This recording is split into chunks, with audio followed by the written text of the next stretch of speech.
Welcome back to my channel guys. ভিডিওটোৰ যোগেদি দুটামান information দিবলৈ চেষ্টা কৰিম। সো আশা ৰাখিছো ভিডিওটো স্কিপ নকৰাকৈ শেষলৈকে চাব। সো ইয়াৰে আপোনালোকে নিশ্চয়কৈ দেখা পাইছে থাম্বনেলত চাগে যে হসাকৈ এলপিইউপি 5550 পদৰ নিযুক্তি পত্ৰ 10 মেত দিবনে।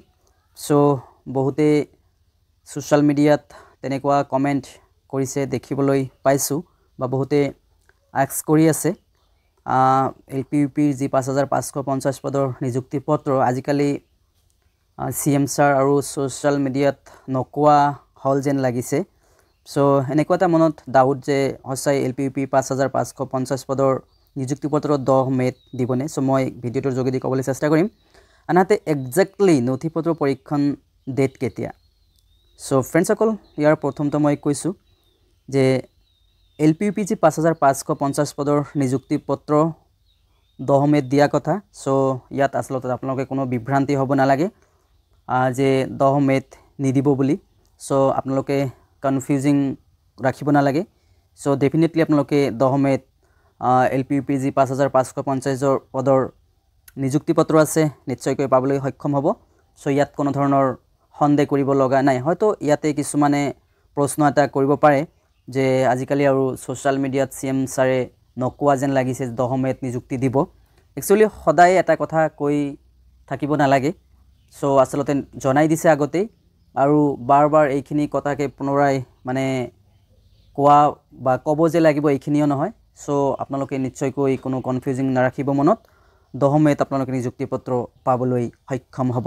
আনহাতে এক্সাক্ট নথি পৰীক্ষণ ডেট কেতিয়া। সো এইখিনিতে মই কম আই এম ৰিয়েলি সৰি ফৰ ডেট বিকজ ইয়াতে কোনো ধৰণৰ এক্সাক্ট ডেট আপোনালোকে কতো নাপায়। সো ইয়াতে কিছু কনফিউজিং আছে। সো মই কৈ আছো আপোনালোকক। সো প্ৰথমতে হল কথা যেহেতু পিডব্লিউডি সকলৰ মেডিকেল টেষ্ট 2 দিন হৈ গল আৰু ইয়াতে যি সকল ক্যান্ডিডেটছে নথি পৰীক্ষণ যি শিবিৰ আছিল তাত উপস্থিত হোৱা নাছিল আৰু সেই সকলৰ বাবে এটা নোটিছ আকৌ প্ৰকাশ পাব এবসেন্ট প্ৰাৰ্থী সকলৰ বাবে আৰু তাৰ পিছতে তেখেতসকলে নতুনকৈ ডেট এটা ফিক্স কৰি আপোনালোকক নিশ্চয়কৈ জনাই দিব। সো এটা কথা ইয়াতে স্পষ্ট যে আপোনালোকে এক্সাক্ট ডেট নাপায় কিয়নো এক্সাক্ট ডেট আসলতে ক'বলৈ গ'লে যে তেখেতসকলে এটা ডেট ফিক্সড কৰে যে অমুক দিনৰ পৰা আপোনালোকৰ ভেৰিফিকেশ্যন ষ্টাৰ্ট হ'ব কিন্তু আনফৰ্চুনেটলি এইখিনি ডেট আকৌ চেঞ্জ কৰিব লগা হয়। সো ইয়াতে আপোনালোকে এক্সাক্ট ডেট কতো নাপায় আৰু তেনেকুৱা আপোনালোকক এটা ডেট এনে কৈ দিয়াও ঠিক নহ'ব।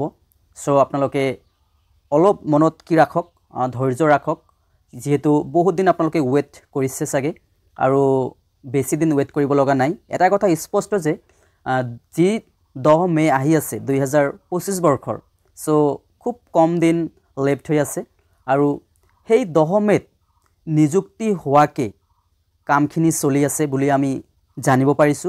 আপোনালোকে ইয়াতে কোনো দ্বিমত ৰাখিব নালাগে। সো বহুদিন ধৈৰ্য ধৰিছে গতিকে আৰু কিছুদিন ধৈৰ্য ধৰক। 10 মেত নিযুক্তি হোৱাকে কামখিনি চলি আছে আৰু 10 মেত আপোনালোকে নিশ্চয়কৈ চাকৰি পাবলৈ সক্ষম হ'ব। সো ভিডিওটোৰ যোগেদি মই এইখিনি আপোনালোকক জনালো। যদি ভাল পাইছে লাইক কৰিব আৰু পাৰিলে চেনেলটো সাবস্ক্ৰাইব কৰিবলৈ নাপাহৰিব। ভিডিওটো গোটেইখিনি চোৱাৰ বাবে ধন্যবাদ।